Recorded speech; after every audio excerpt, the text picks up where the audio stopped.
Curso de redes neurais convolucionais. Nós vamos ter agora algumas aplicações envolvendo essas redes neurais convolucionais. Então, vamos falar aqui nessa aula sobre o reconhecimento facial. Então, o que é o reconhecimento facial?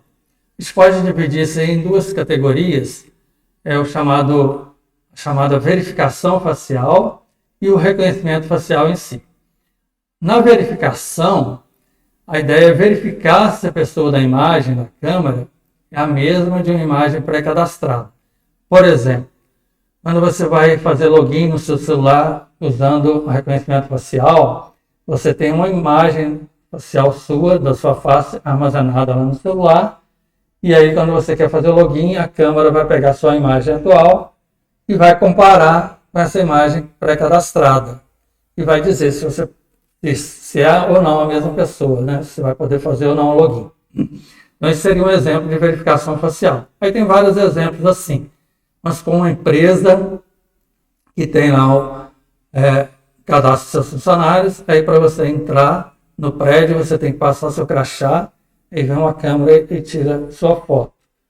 Nesse momento, o sistema vai pegar a sua identificação no celular, buscar uma foto sua pré-cadastrada, e comparar com a foto da imagem para ver se é a mesma pessoa, para decidir se você pode ou não entrar.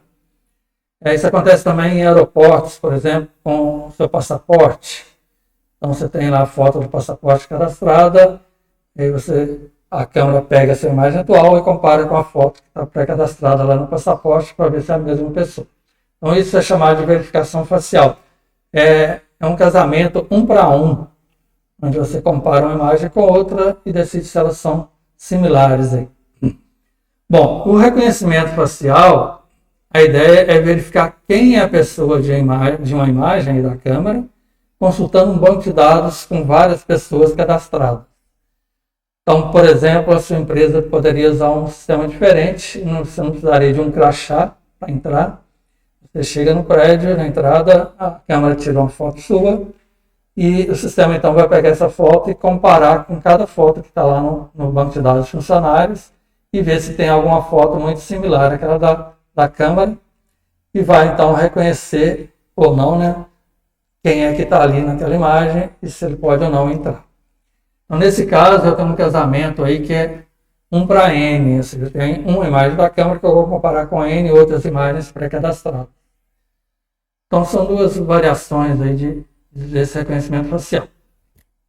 Bom, como que eu abordo essa questão do reconhecimento facial aí usando redes neurais? Eu poderia usar uma abordagem de classificação, igual a gente já viu aí, né? Que as redes neurais são muito boas para classificar imagens. Então, eu poderia implementar aqui uma rede neural convolucional com um softmax ali ou alguma outra função, né? Para classificar as imagens. Então eu treinaria uma rede neural e aí eu teria, por exemplo, as imagens aqui que eu usei para treinar a rede, né? As imagens cadastradas, vamos pôr essas 3 imagens aqui dessas 3 pessoas. E eu tenho agora a imagem da câmera que eu quero classificar, né? Eu vou então chamar lá a função de predict, o meu classificador, para ele predizer que imagem é essa aqui. Então ele vai, baseado no que ele aprendeu lá no treinamento, ele vai dizer, por exemplo, que é essa segunda pessoa aqui. Bom, isso tem alguns problemas, essa abordagem de classificação. Primeiro é que, normalmente, eu não tenho muitas imagens para fazer esse treinamento. E a gente já viu aí que as redes neurais, para elas funcionarem bem, eu preciso ter uma quantidade grande de dados para treinamento. Então, esse é um caso típico que normalmente eu não tenho muitas imagens para treinamento, assim, várias imagens diferentes da mesma pessoa e de todas as pessoas que eu quero cadastrar, né? Então, isso pode ser um problema para uma abordagem de classificação.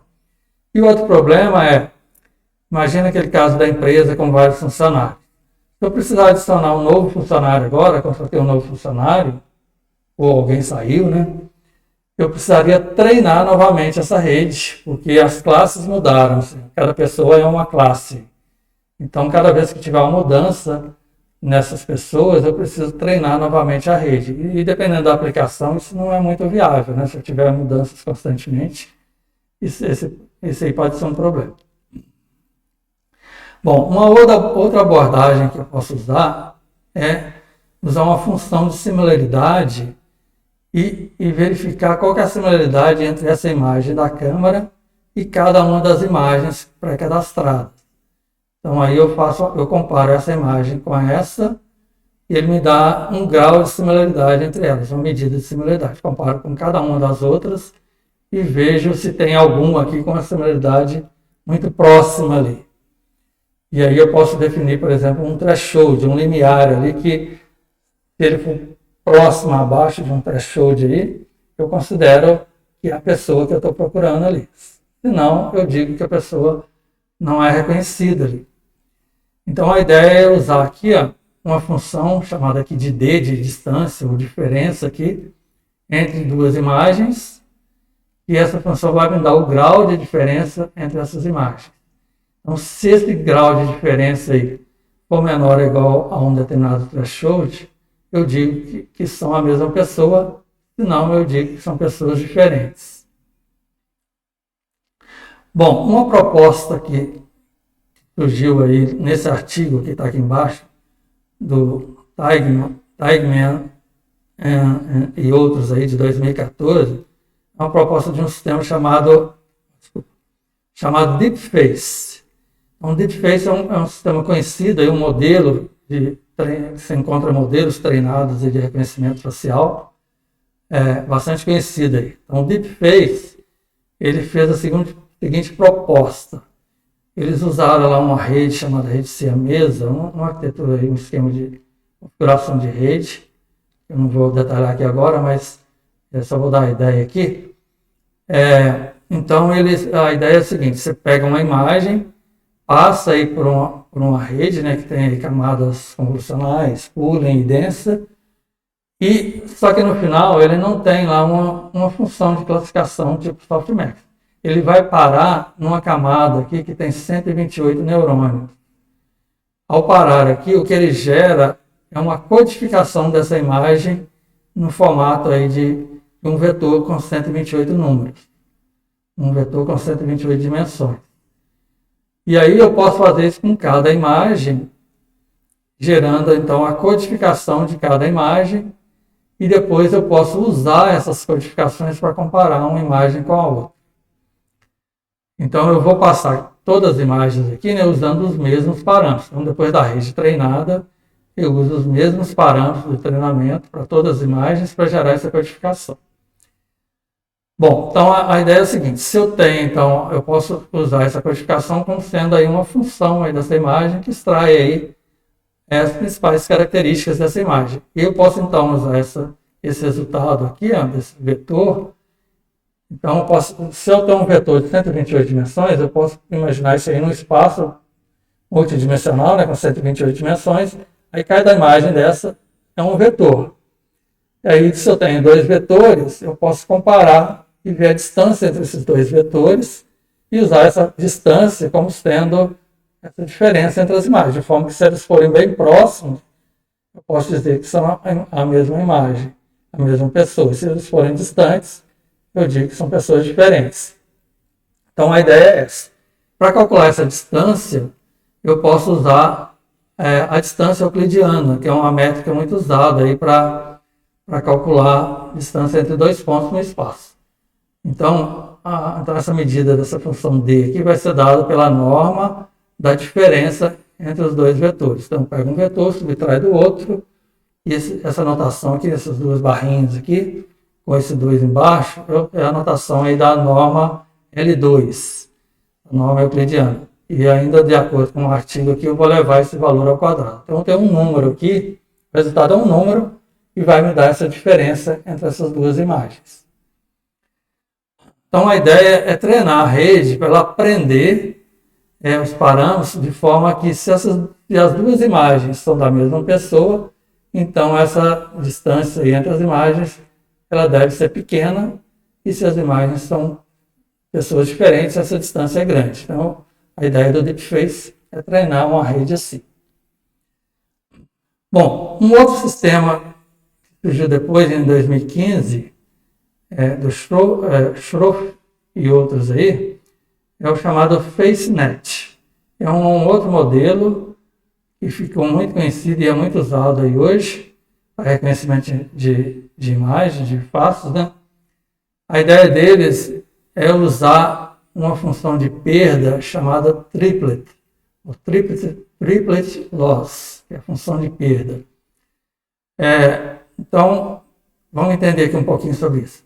A ideia é o seguinte, eu pego uma imagem de uma determinada pessoa, que eu vou chamar de imagem âncora, e pego outra imagem dessa mesma pessoa, seria aqui um exemplo positivo, um exemplo da mesma pessoa. E também pego uma imagem de uma pessoa diferente, que seria um exemplo negativo. Então, a ideia é o seguinte, se eu comparar aqui a âncora com a imagem positiva, essa distância entre elas deve ser bem pequena. Se eu comparar a âncora com a imagem negativa, a distância deve ser grande. Então, o que eles propõem aqui é fazer aquela mesma medida de distância euclidiana, né, usando um vetor codificado da imagem, igual do DeepFace. Então, gero um vetor codificado de cada imagem e vou fazer a distância entre dois vetores. Então, faço a distância aqui, ó, entre a âncora e a imagem positiva. Então, a tendência é que esse valor aqui seja, essa norma aqui, que é a distância entre os dois vetores, seja baixa, porque são a mesma pessoa, e faço também a norma euclidiana aqui entre a imagem âncora e a imagem negativa. Então, a tendência é que são pessoas diferentes, isso aqui seja maior do que a da imagem positiva. Mas o quanto maior deve ser isso, eu tenho que ter uma margem de segurança ali para garantir que eu realmente estou comparando valores aí que vão poder me distinguir uma pessoa positiva da negativa. Então, eles adicionam aqui uma margem alfa, ou seja, essa diferença da imagem positiva, mais uma margem de segurança aí, tem que ser menor ou igual dessa imagem negativa. Então, fazendo isso, eu posso treinar uma rede neural para reconhecer isso aí. Então, a ideia do FaceNet é treinar aqui uma rede neural, onde eu tenho aqui, onde no final aqui eu uso a função de perda como sendo essa função triplet, com essa forma de distância euclidiana. Então, aqui, ao invés de eu classificar a pessoa, eu vou treinar a pessoa ali para a rede para reconhecer imagens positivas e negativas da mesma pessoa, usando essa função triplet como função de perda. Então, aqui, se a gente olhar, é o seguinte, ó, nessa forma aqui, essa equação aqui, se eu passar essa parte negativa aqui para o lado esquerdo, ela vem cá para cá com sinal negativo, isso aqui tem que ser menor ou igual a zero. Então, essa fórmula que está aqui nada mais é do que isso. Eu pego a diferença, a norma aqui da diferença entre a imagem âncora e o positivo, menos a imagem âncora e o negativo, mais aquela margem, e aí eu uso uma função max aqui para comparar isso com zero. Vou pegar um maior valor entre esse e zero. Então a ideia é o seguinte,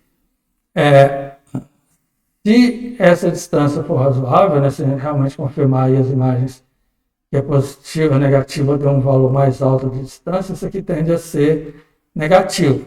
Então, se eu pegar um maior valor, que o maior valor vai ser zero. Caso isso não aconteça, eu vou ter um valor maior que zero aqui. Então, eu vou usar isso aqui como sendo a função de perda da minha rede, porque na minha rede a ideia é minimizar essa função. Então, minimizar isso significa, nesse caso aqui, significa tentar aproximar isso de zero. Aí, então, eu vou definir minha função de custo, né, como sendo somatório aqui dessa função de perda para cada uma das instâncias, as M instâncias de treinamento. Então, com isso, eu vou estar treinando a minha rede para aprender que a diferença entre o âncora e o positivo deve ser uma diferença bem menor, até uma determinada margem, do que a diferença entre uma âncora e o negativo. Então, eu vou treinar a rede dessa forma. Essa é a proposta aí desse FaceNet. Bom, existem outros modelos. Aqui eu coloquei 4 aí dos principais modelos para reconhecimento facial, que é o FaceNet, que é esse que a gente acabou de ver, né, que foi proposto aí pelo Google. O DeepFace foi proposto pelo Facebook. o VGG Face da Universidade de Oxford e o OpenFace da Universidade de Carnegie Mellon.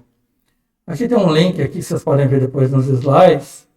Tem um pequeno artigo, faz um pequeno experimento aqui, mas é interessante para comparar. Ele compara os resultados desses 4 modelos e no experimento dele o FaceNet é melhor. Na verdade, o FaceNet é realmente o mais usado para reconhecimento facial.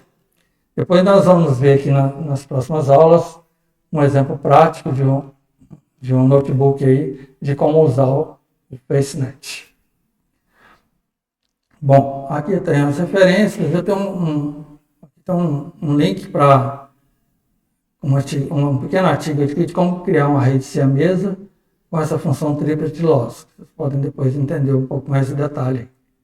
Ok? Então é isso para essa aula.